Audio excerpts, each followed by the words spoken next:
I always used to joke that I wasn't going to have a Lifetime movie. Life.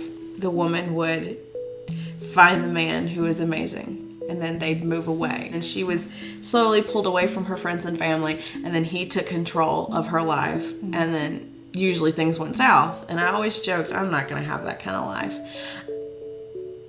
And that's what it was. It was. For the longest time, I didn't see it. Everyone's like, he's controlling you. I said, I don't know what you're talking about. You don't know anything.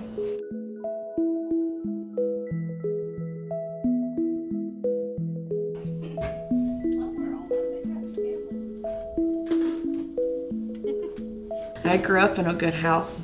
My mom and dad loved each other. They did their best to shelter me, probably a little too well, because I didn't know what I was getting myself into. And when I did, I knew it was wrong, but I thought, I love him so much and he loves me. You're obeying your husband. I'm obeying my husband. He wants this, I will give it to him. 9 years of emotional and mental abuse. And I wasn't a perfect person when I got into this marriage either. I have faults, I still have them. And we got to Lubbock for a job opportunity for him, and then he decided that he wanted to get a divorce, more so because he met someone else.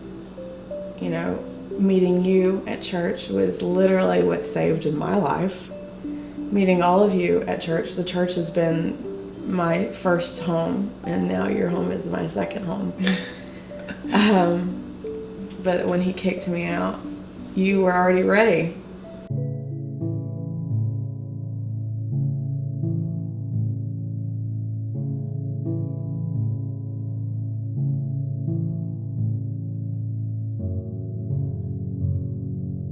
She was married at a young age, so she moved in with her husband, and she had 2 children, and they lived the American dream.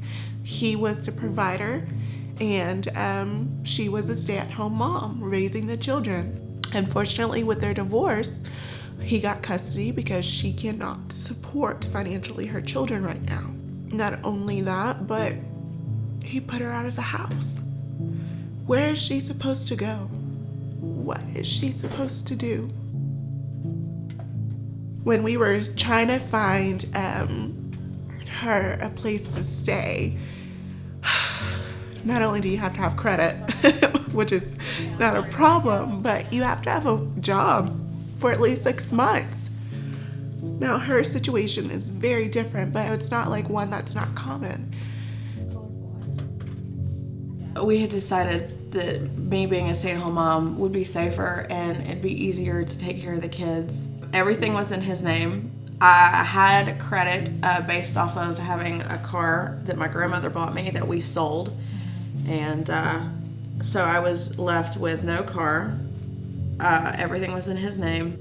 And little did I know that it really did take being a stay-at-home mom is a full-time job. It's not a 9-to-5 or anything like that, and we don't get paid for it. These were the same peppers I put in that soup that was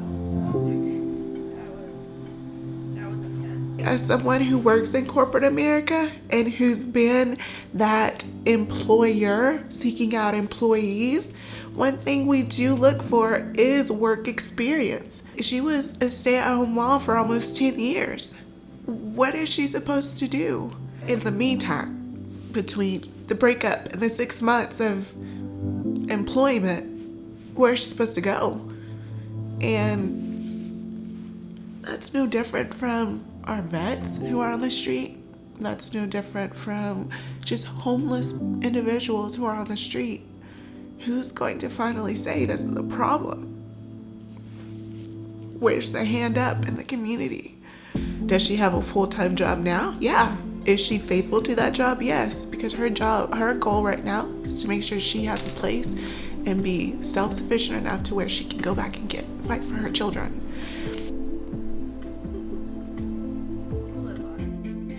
Does it still hurt?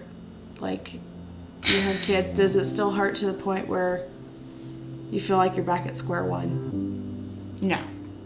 Not if you do it the right way.